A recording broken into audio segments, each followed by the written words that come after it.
Hello, welcome officers, welcome future bureaucrats. So, we have completed till question number 50. Now, we will start from question number 51 to 75 or 76.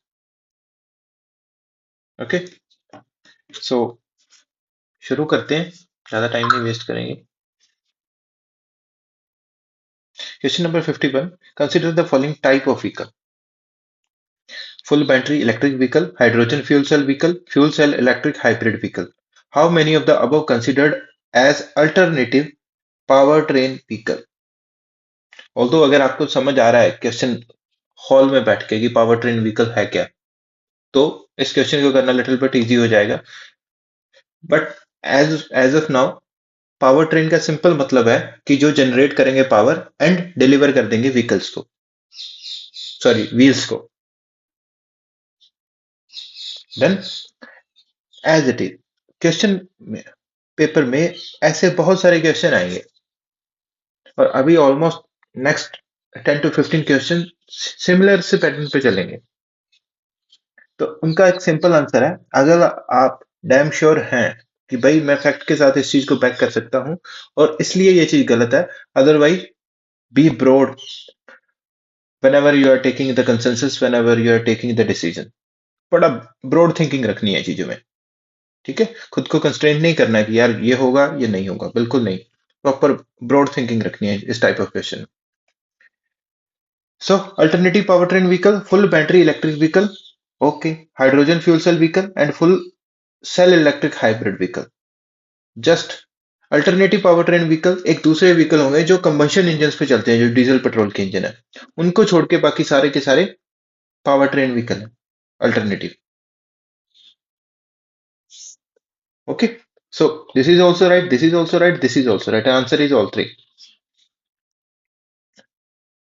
Then move to the next. With reference to the unmanned aerial vehicles, UAVs, consider the following statement: all type of UAVs can do vertical landing.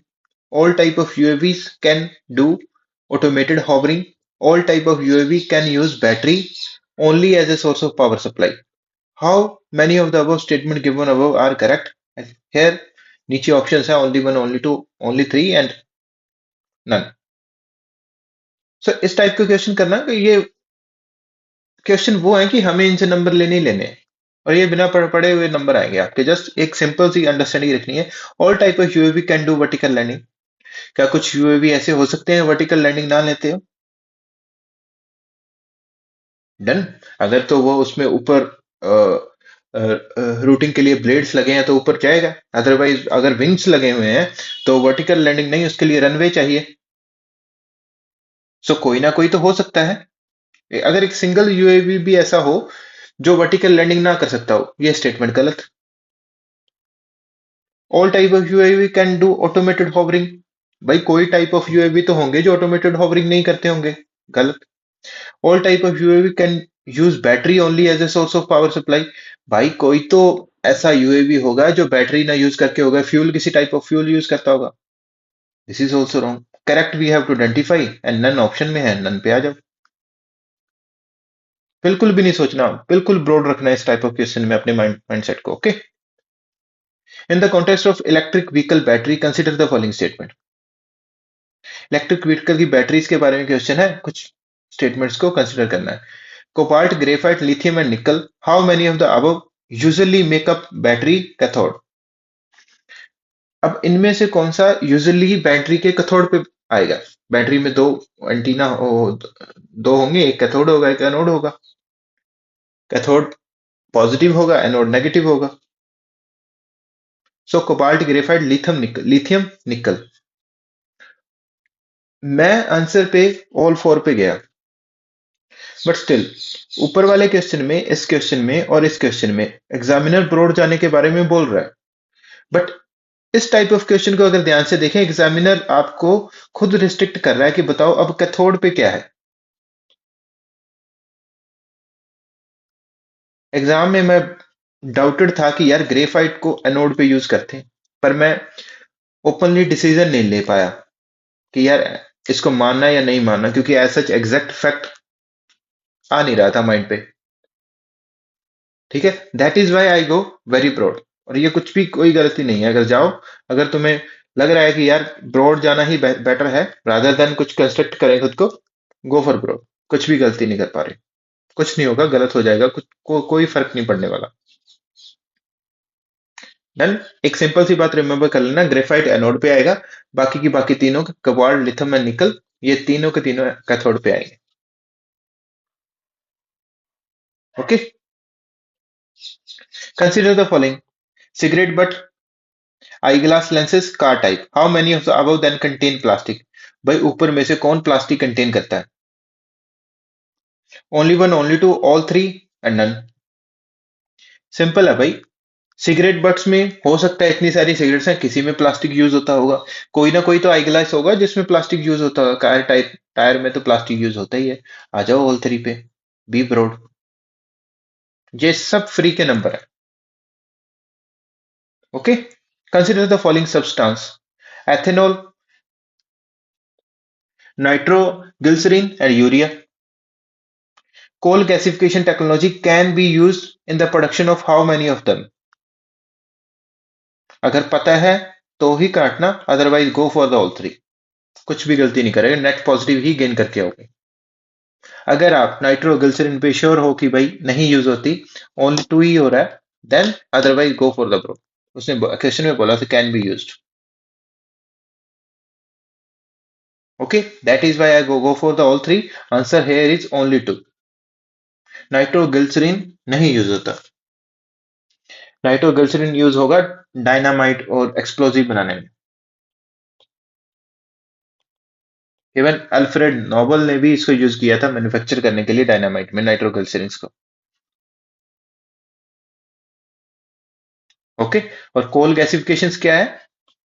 ये कोयला है, उसका gasify किया गया है carbon monoxide और hydrogen में, और इसको सिन गैस भी बोला जाता है। डन जी, let's move. What is the common characteristics of the chemical substance generally known as Cl20, HMX and LLM105, which are sometimes talked about in media? These are alternative to the hydrofluorocarbon refrigerants. These are explosive in the military weapons. These are high energy fuel for the cruise missiles. These are fuel for the rocket propulsion. Okay, तो ये थोड़ा सा tricky है, although अगर आप current affair पढ़ के जाएंगे तो टाइप ऑफ टर्म्स हमें रिमेंबर रहती हैं वहां पे। स्टिल नहीं पता तो एक गेस वर्क तो इजीली आप कर सकते हो इसमें। ऑल्दो 50-50 रेशियो पे तो आप इजीली क्वेश्चन पे पहुंच सकते हो, क्योंकि ना जैसे high energy fuel for the cruise missile, they are fuel for the rocket propulsion। भाई साइंस एंड टेक में रॉकेट propulsion, रॉकेट फ्यूल्स वगैरह हम पढ़ते हैं नॉर्मली।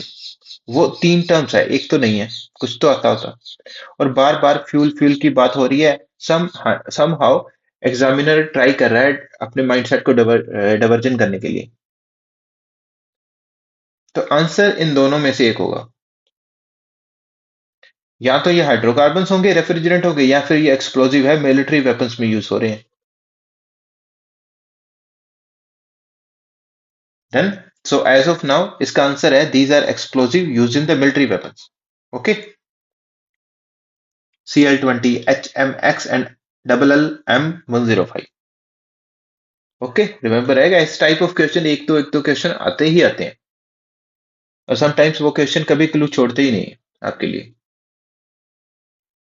स्टिल एग्जामिनेशन हॉल में बैठ के सोचो कि इन टाइप ऑफ क्वेश्चन का अगर नहीं आ रहा तो कैसे करेंगे, अदरवाइज कुछ भी लिंक हिट नहीं हो रहा तो छोड़ देना।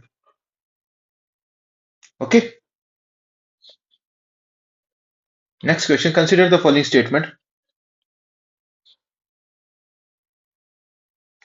It is expected that Majorana 1 chip will be enable quantum computing। कि कोई नाम Majorana 1 चिप है, वो enable ही करती है क्वांटम कंप्यूटिंग को। भाई क्यों डिनाई करें? Majorana 1 chip has been introduced by Amazon Web Services। भाई टोटल फैक्ट आ गया। Deep learning is a subset of machine learning, simple चीज है, बिल्कुल हमें ये भी पता है। और आंसर इस हिसाब से डिजाइन किए गए हैं इसके कि इनमें से एक स्टेटमेंट तो रॉन्ग है। तो वो कौन सी स्टेटमेंट है जो रॉन्ग है? या मैक्सिमम चांसेस 1 to 3, अगर ऐसा क्वेश्चन बन रहा है बिल्कुल नए टाइप का क्वेश्चन, बहुत रेयर चांस होते हैं कि उसका आंसर 1 to 3 हो। सबसे ज्यादा फैक्चुअल यही चीज है अमेजन वेब, और ये अमेजन वेब है भी नहीं है, माइक्रोसॉफ्ट है। Okay, so this statement is wrong, बाकी दो स्टेटमेंट सही है, आंसर था 1 and 3। With reference to the monoclonal antibodies often mentioned in news, consider the following statement. They are man-made proteins hai. They stimulate immunological functions due to their ability to bind specific antigen. They are used to treating viral infection like the Nipah virus. हमें correct statement identify करनी है, similar pattern का question है, at least या तो एक statement गलत है या फिर सारी की सारी सही है। Why I went for all three? Because मेरे को ऐसा कुछ लगा नहीं इस क्वेश्चन में कि यार ये तो चीज गलत की जा सकती है, यहाँ एग्जामिनर उस गेम को घुमा सकता है। कुछ मोनोक्लोनल एंटीबॉडीज है, लैब में बनी होंगी, मैनमेड प्रोटीन है। दे स्टिमुलेट इम्यूनोलॉजिकल फंक्शन करेंगे due to their ability to bind the specific antigen. अगर बाइंड होगी तभी तो डिजीज को क्योर कर सकती है। They are use to treating viral infection like that of, कि निपा वायरस जैसे भी वायरल को भी कर सकती है, लाइक दैट ऑफ। ठीक है, यहाँ पे ध्यान दो कि और भी वायरसेस हैं जिनको प्रिवेंट कर सकता है, ट्रीट कर सकता है, उनमें से एक निफा वायरस भी है। सो सिंपल, क्यों कंफ्यूज होना, go for maximum, think broad. Okay, should we move to the next? Consider the following statement. No virus can survive in ocean water. यार एक तो वायरस कुछ ना कुछ तो ऐसा होगा कि ओशियन वाटर में रहता हो। अगर रह गया तो क्वेश्चन गलत हो गया, अगर क्वेश्चन गलत हो गया तो लग गई एग्जामिनर की। Okay, wrong. No virus can infect bacteria. अगर कुछ मिल गया जिसने इन्फेक्ट कर दिया बैक्टीरिया को, गई भैंस पानी में। No virus can change the cellular transcription activity in the host cell. क्यों भाई, अगर किसी वायरस ने कर दी, go for the group. We have what we have to identify, हमें करेक्ट देखना है, और करेक्ट में कुछ भी नहीं है जी, तो मैंने स्टेटमेंट ही ऐसी बनाई है। ठीक है, कंफ्यूज नहीं हो ना, ये फ्री के नंबर है यहाँ पे। Consider the following statement, statement 1, statement 2 and statement 3। अब ये नए टाइप ऑफ क्वेश्चन है, आई थिंक ये 2024 में भी कुछ कुछ क्वेश्चन लिखे थे। ठीक है, activated carbon is a good and an attractive tool to remove pollutants from effluent streams and to remediate contaminants from the various industries। भाई कुछ एक्टिवेटेड कार्बन है, वो गुड है एंड एन अट्रैक्टिव टूल है to remove pollutant from the effluent streams, stream से effluent remove करने के लिए, एंड रिमीडिएट करना है contaminant from the various industries. भाई कुछ रिमीडिएटिंग टूल मिल गया हमें एक्टिवेटेड कार्बन, जस्ट एग्जामिनर ने स्टेटमेंट के थ्रू क्वेश्चन को इंट्रोड्यूस किया है। और कहीं भी इन ऑप्शंस में पढ़ लेना, कहीं भी ये नहीं लिखा होगा कि स्टेटमेंट 1 ही गलत है। ठीक है, जैसे both statement 2 and statement 3 correct, both of them explain statement 1। Both statement 2 statement 3 are correct, but only one explain कर रही है statement 2। Only one of the statement 2 and statement 3 is correct, explain कर रही है statement 1। Neither statement 2 neither statement 3 correct. कहीं भी ये नहीं बोला कि स्टेटमेंट 1 इनकरेक्ट है। तो स्टेटमेंट 1 क्या है, इंट्रोडक्टरी है, और मानना है कि ये स्टेटमेंट ट्रू है, कि हमें कुछ ऐसा एक्टिवेटेड कार्बन मिल गया जो अच्छा है, अल्टरनेटिव टूल है पोल्यूटेंट को रिमूव करने के लिए स्ट्रीम्स में से, रिमीडिएट कर सकता है वेरियस इंडस्ट्रीज में पोल्यूटेंट को। ओके जी, नेक्स्ट स्टेटमेंट क्या है, activated carbon exhibit a large surface area and strong potential to absorbing heavy metals। भाई अगर सिंपल बात है, अगर कुछ एक्टिवेटेड कार्बन है, अगर आपका सरफेस एरिया लार्ज है, तो मोर पोल्यूटेंट आप कैच कर पाओगे, मोर पोल्यूटेंट आप ट्रीट कर पाओगे। ओके, बिल्कुल इसकी स्ट्रॉन्ग पोटेंशियल है कि ये ऑब्जर्व कर लेगा कुछ ना कुछ हैवी मेटल्स को। थर्ड स्टेटमेंट है, activated carbon can be easily synthesize from environmental waste with high carbon content. कि जो एक्टिवेटेड कार्बन है आप लोग सिंथेसाइज कर सकते हो एनवायरमेंटल वेस्ट से, जहां पे कार्बन का कंटेंट हैवी है। ये भी अच्छी स्टेटमेंट थी। अगर इतना कुछ हो सकता है, दोनों स्टेटमेंट हो सकती है, इसीलिए तो तीसरी स्टेटमेंट पॉसिबल है। Both statement 2 and statement 3 correct है, and both of them explain the statement 1। Confuse नहीं होना। और एक और बात बताऊं, अगर इस टाइप ऑफ थ्री स्टेटमेंट के क्वेश्चन है, जनरली स्टेटमेंट वन को बड़ी ही डीपली कंसीडर करना, क्योंकि most of the chances statement यही हो रही है, मिल रही है हमें, अनलेस एग्जैक्टली स्टेट क्वेश्चन में दिख नहीं रहा कि इसमें कुछ डिफरेंस है। ठीक है जी। तो इसका आंसर स्टेटमेंट वन है। हम नए नए क्वेश्चन थे, हमसे हुआ नहीं और कुछ गलत कर बैठे। ठीक है। Consider the following statement. Similar three kind of statement. Studies indicate that the carbon dioxide emission from the cement industry account for more than 5% of the global carbon emission.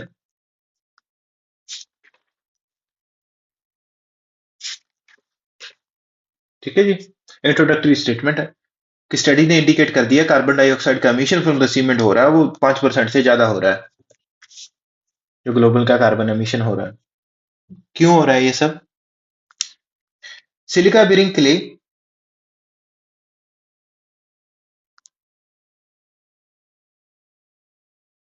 Silica bearing clay is mixed with limestone while manufacturing cement. कि जो silica bearing clay कि जिस clay में silica है वो mix की जाती है लाइमस्टोन के साथ जब आप सीमेंट को बनाते हो। स्टेटमेंट सही है। Limestone CaCO3 is converted into lime, जो कन्वर्ट किया गया CaO plus CO2 during the clinkering production for cement manufacturing। ये बन गया सीमेंट। लाइमस्टोन से सीमेंट बना, लाइम बना और CO2 बाहर आ गई। बिल्कुल, this statement is also right. So answer here is both the statement is correct and both of them explain कर रही है स्टेटमेंट वन को।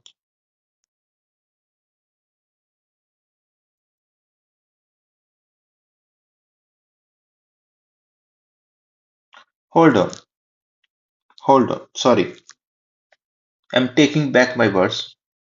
इसका आंसर बी ही होगा। उसका रीजन बता रहा हूं। ये कहां लिखा है कि इस प्रोसेस से स्टेटमेंट टू से CO2 का एमिशन हो रहा है, बट स्टेटमेंट थ्री से तो क्लियर है ना कि एक क्लिंकरिंग प्रोडक्शन हो रही है जिसमें CO2 निकल रही है, CO2 बाहर आ रही है और उसके उसके बाद क्या CO2 का एमिशन हो रहा है। बट स्टेटमेंट टू में कहां से CO2 का हो रहा है कि सिलिका बेरिंग क्ले को जब मिक्स किया जाता है लाइमस्टोन से इसको सीमेंट को मैन्युफैक्चर करने के लिए। So in the actual answer I go for this statement and we have to check because थोड़ी सी कॉन्ट्राडिक्टरी स्टेटमेंट है, कुछ आंसर की बी पे जा रही है, कुछ आंसर की ए पे आ रही है। सो ये तो फाइनल में यूपीएससी ही बताएगा कि क्या सही है क्या गलत है। Okay, go for the B as of now. बाकी देखते हैं फाइनल आंसर की में। Consider the following statement, statement one, statement two, statement three. The 28th United Nations Climate Change Conference COP28 India refrained from gaining the declaration of the climate and health। भाई India ने refrain कर दिया, climate and health की declaration थी, India ने sign नहीं किया उसको। ये स्टेटमेंट है। स्टेटमेंट टू क्या बोल रही है? COP28 declaration on the climate and health is binding declaration and if signed it become mandatory for the decarbonizing health sector। Okay जी। स्टेटमेंट थ्री क्या बोल रही है? If India's health sector is decarbonized, the resilience of its healthcare system may be compromised। This is one of the statement ना जिसकी वजह से हम लोग उसको साइन नहीं किया कि हमारी हेल्थ केयर की रेजिलियंस पे इम्पैक्ट पड़ सकता है, कूलिंग इन हेल्थ सेक्टर महंगा हो सकता है, इसलिए हम नहीं कर पा रहे अभी उस चीज को हमने साइन नहीं किया। बट ये थोड़ी फैक्चुअल स्टेटमेंट है और रॉन्ग है कि ये नॉन बाइंडिंग एग्रीमेंट है, बाइंडिंग नहीं है। Okay ji. So answer here will be only one of the statement 2 and statement 3 is correct and that explain the statement 1। Okay जी, सी। हमने फिर यहां पे गलती की हुई है। Okay ji.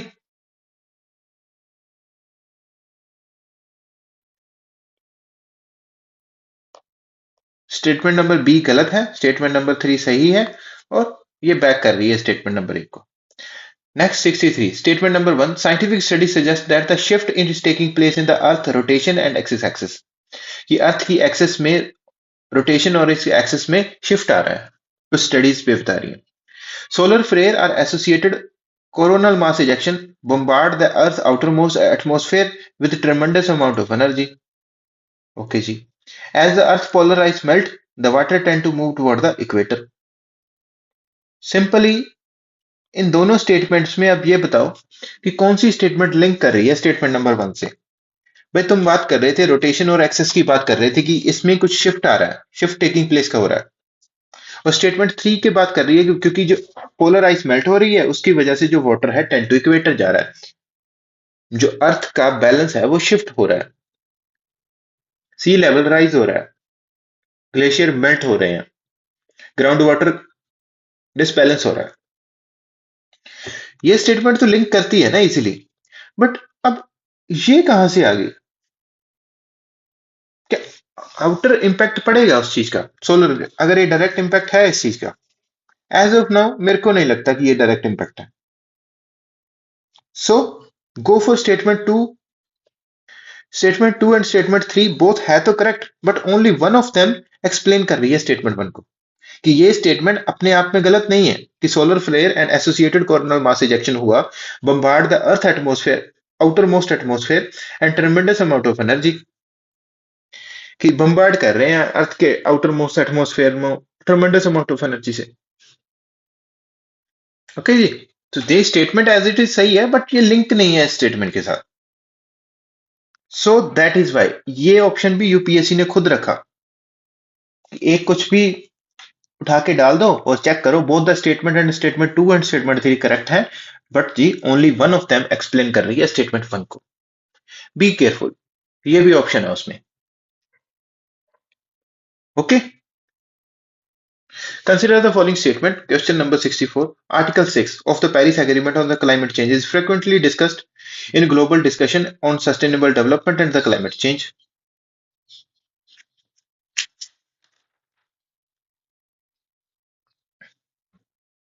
Article 6 of the Paris Agreement on Climate Change set out the principle of carbon market.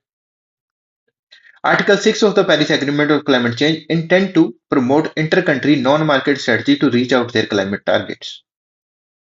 So, answer here is only both 2 and 3 statement is correct and both of them explain कर रही है statement 1 को। Article 6 का main M क्या था कि global discussion करेंगे उन सस्टेनेबल डेवलपमेंट और क्लाइमेट चेंज पे, कि जैसे भी हो पूरी की पूरी कंट्रीज मिलके कंसेंसस बना के क्लाइमेट चेंज को टैकल किया जाएगा। ओके, मार्केटेड मैकेनिज्म लेके आया जाएगा। स्टेटमेंट 2 बोल रही कि आर्टिकल 6 में ही यही चीज पेरिस एग्रीमेंट और क्लाइमेट चेंज सेट आउट कर रहा है कि प्रिंसिपल ऑफ कार्बन मार्केट्स का प्रिंसिपल होगा। ओके, कि कार्बन मार्केट्स एस्टेब्लिश की जाएंगी, उसका प्रिंसिपल है। बिल्कुल स्टेटमेंट कर रहा है कि global discussion sustainable development climate change पे हो रही है। Article 6 of Paris agreement climate change intend कर रहा है promote inter country non market strategy to reach out the climate target.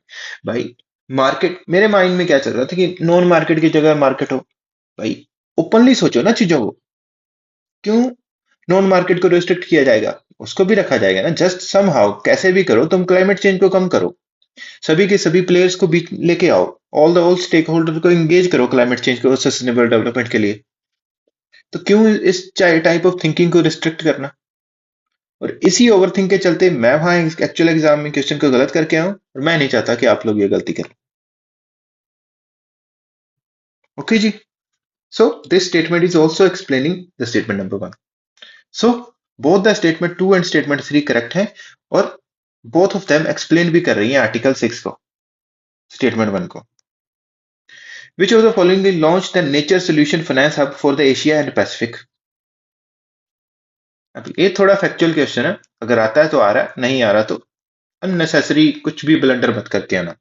इसका आंसर है Asian development bank. As of now कि कॉप 28 का ही इनिशिएटिव है, उसमें बात की गई है कि $2 बिलियन इन्वेस्टमेंट की जाएगी in nature based solution.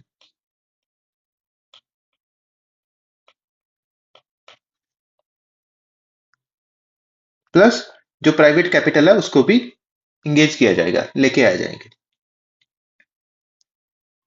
Okay जी, go for Asian development.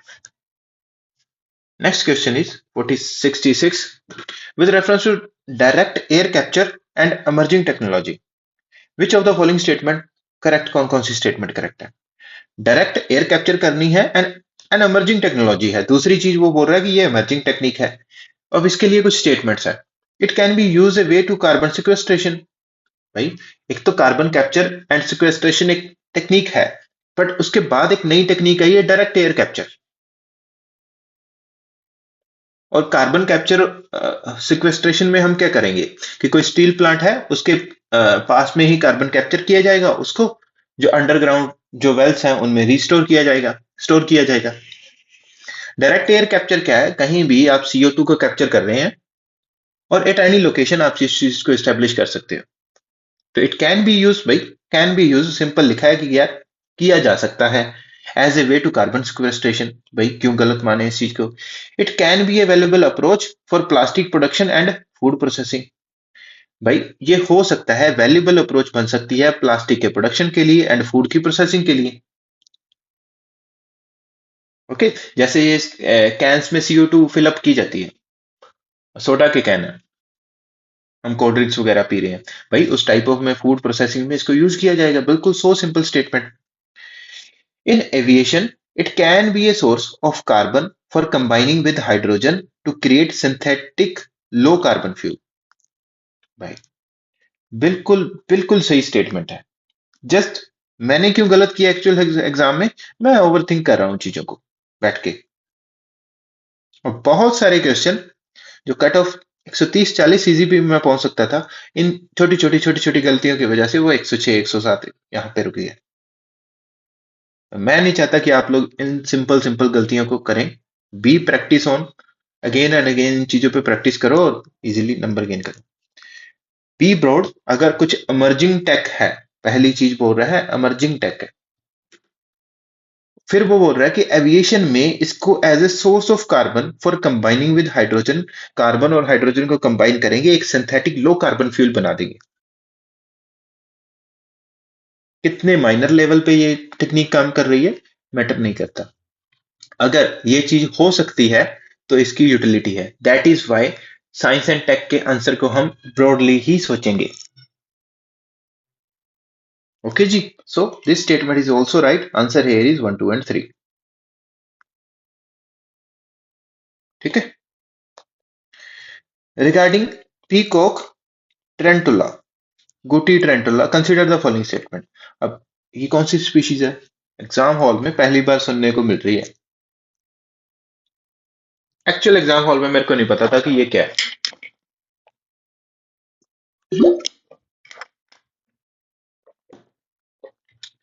So answer है, it is N omnivorous crustacean.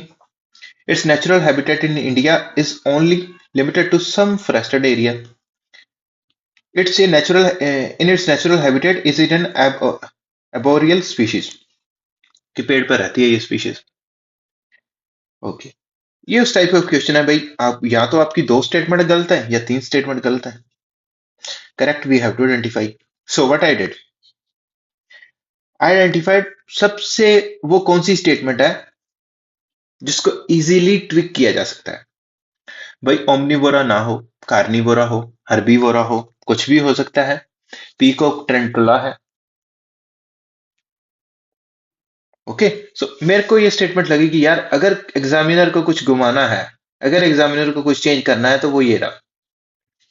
और वो ये स्टेटमेंट है, इसमें तीनों के तीनों स्टेटमेंट तो बिल्कुल ही सही नहीं है। ऑलमोस्ट एक या दो स्टेटमेंट गलत है। तो मोस्ट प्रोबेबल स्टेटमेंट गलत होने का चांस ये फैक्चुअल स्टेटमेंट ही होगी, माना गलत है। ओके, जब एक को गलत मान रहे हो तो it's natural habitat in India only limited to some forested area, ये स्टेटमेंट को कभी भी ये मत सोचना कि यार ओनली लिखा है इसलिए ये चीज गलत होगी। अपने आप में बहुत ब्रॉड स्टेटमेंट है और एग्जामिनर नहीं चाहता कि ये स्टेटमेंट मुझसे गलत लिखी जाए। Its natural habitat in India is only limited to some forested area. As of now Andhra Pradesh में है और कुछ कुछ फॉरेस्टेड एरिया में इसका नेचुरल हैबिटेट है पीकॉक ट्रेंटुला का। In its natural habitat it is an arboreal species। कि अपने नेचुरल हैबिटेट में ये arboreal species है। और पीकॉक नाम से ही लग रहा है यार, कुछ ना कुछ तो शायद arboreal species हो। So go for the maximum rather than statement number one. इसको एक को काटो, टू एंड थ्री पे आ जाओ, और वही किया था। इस टाइप ऑफ क्वेश्चन सही होंगे आपके, बहुत होंगे सही। Next 68 number question. Carbon dioxide emission in India is less than 0.5 ton CO2 per capita. Okay, G. In terms of CO2 emission from the fuel combustion, India ranks second in the Asia Pacific. Electricity and heat producer are the largest source of CO2 emission in India. So, एक fact, दो fact, तीन fact. हो सकता है 0.5 ना हो सकता है इंडिया सेकंड ना हो सकता है इलेक्ट्रिसिटी एंड हीट प्रोड्यूसर में ना हो, किसी और फील्ड में हो, जैसे स्टील वगैरह।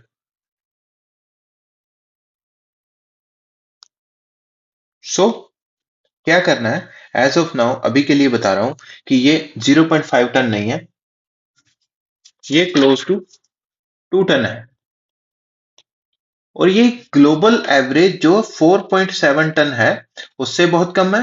और इवन जो डेवलपिंग कंट्री है, इवन यूएसए की इसमें जो स्कोर है वो close to 15 ton per capita है। और उस हिसाब से तो हम बहुत कम कर रहे हैं CO2 इमिशन पर कैपिटा के हिसाब से। तो statement number one wrong, statement one wrong. Okay.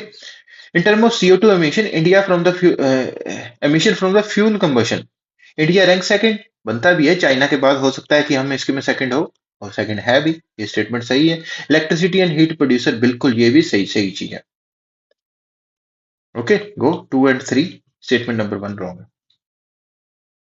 ठीक है, मोस्ट चांसेस है इस टाइप ऑफ क्वेश्चन गलत हो सकते हैं। Okay, not worry about that. Consider the following pair, plants देखो, डिस्क्रिप्शन देखो। कसावा, भाई एक वुडी शर्ब है। Ginger, herbs with pseudostem, Malabar spinch, herbaceous climber, mint, annual shrub, papaya, woody shrubs। हाँ, मेरे को मिंट का पता था इसमें कि यार मिंट तो पुदीना है, मिंट कोई एनुअल शब शब वगैरह तो नहीं है, छोटे छोटे पत्तियां हैं उसमें तो ये तो नहीं होने वाला। पपाया, पपाया वुडी शब्स तो नहीं है। पपाया तो ऑलमोस्ट एक ट्री है, काइंड ऑफ ट्री है, ट्रॉपिकल प्लांट है। और पीछे पपाया पे तो पहले भी पोर्तुगीज लेके आए हैं, वो क्वेश्चन भी पूछ चुके हैं ये लोग, तो ये भी गलत है। सो एक पैटर्न बार बार आता है कि अगर 5 स्टेटमेंट है तो मोस्टली मोस्टली आप चेक कर लो, जितने भी हमने क्वेश्चन किए हैं उनके आंसर ओनली 3 ही थे। वही किया था यहाँ पे।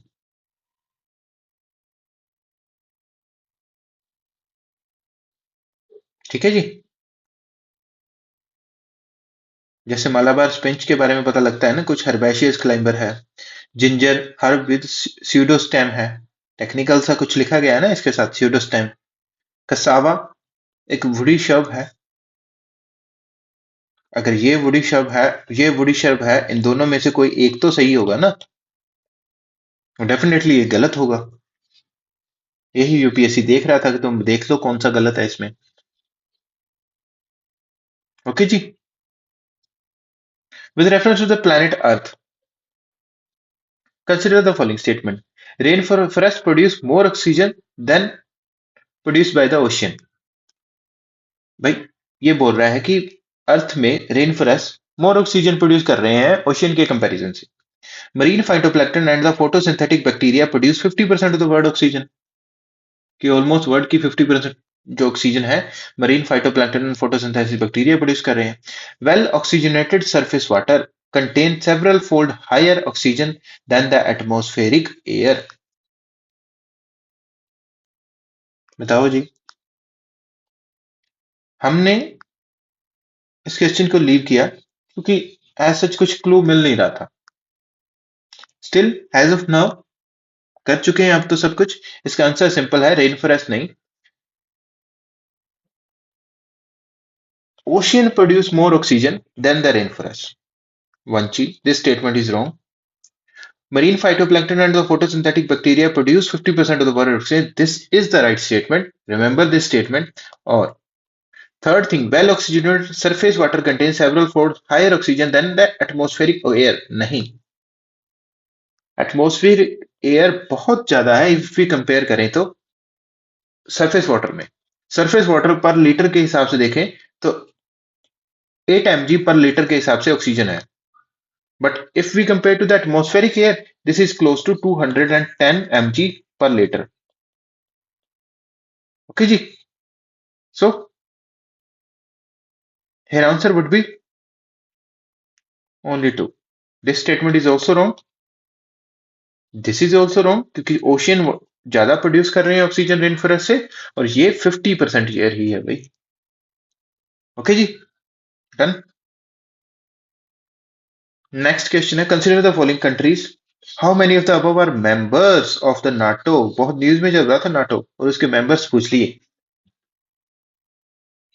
ओके जी, सो जैसे कि सिंपल प्रोसीजर है, अगर तो 5 स्टेटमेंट का क्वेश्चन है, 5 पॉइंट का क्वेश्चन है, तो जनरली आंसर ओनली 3 होता है। अगर 6 का क्वेश्चन है तो generally answer most of the chances में ओनली 4 होगा।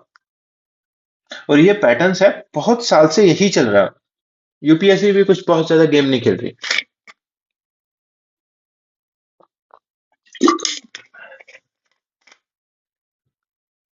स्टिल अगर आप लोग इस चीज को आइडेंटिफाई कर पा रहे हो तो बिल्कुल करने की कोशिश करेंगे। जैसे स्वीडन तो 32nd मेंबर बना था, इससे पहले 31st फिनलैंड बना था। ओके, नॉर्थ मैसिडोनिया को भी 2020 में इन्होंने मेंबर बनाया।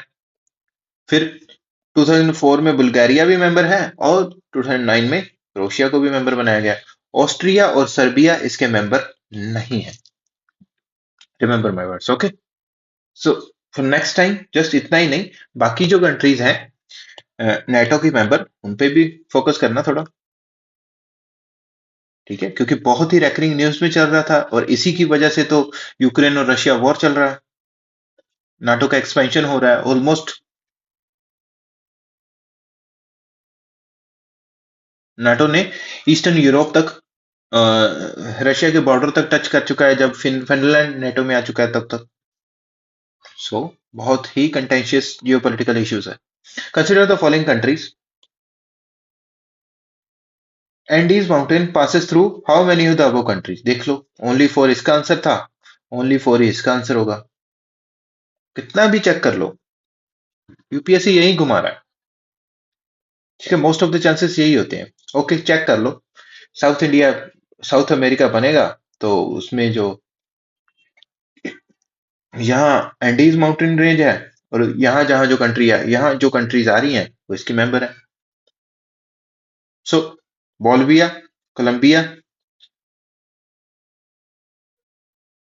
पराग्वे, वेनेजुएला, सॉरी, ब्राजील और पराग्वे। ब्राजील इस साइड, पराग्वे इसके नीचे, ये दोनों Andes mountain range pass through नहीं करती इनसे। बाकी इक्वाडोर, वेनेजुएला, बोल्विया, कोलंबिया यहाँ से एंडीज माउंटेन रेंज पास करती है। जस्ट मैपिंग बेस्ड क्वेश्चन है। ओके, अब तो यूपीएससी ये भी पूछने लगा है कि कौन कौन सी माउंटेन रेंज है और उससे एसोसिएटेड कंट्रीज बताओ। Okay ji, only four is answer. Consider the following water bodies, lake Tanganyika, Tonle Sap lake, Patos lagoon. How many of the above of them does equator passes. इनमें से कौन सी में equator पास कर रही है? अफ्रीका, कंबोडिया, और पेटोस lagoon, Brazil. भाई इस टाइप ऑफ क्वेश्चन को आ रहे हैं तो आ रहे हैं, अगर यूपीएससी सोच ले कि भाई इनको गलत करवाना है तो वो करवा देंगे। शायद मैंने तो इस पेटोस लगून के नाम में नहीं सुना था। हाँ, ऊपर के दोनों का थोड़ा थोड़ा मेरे को पता था।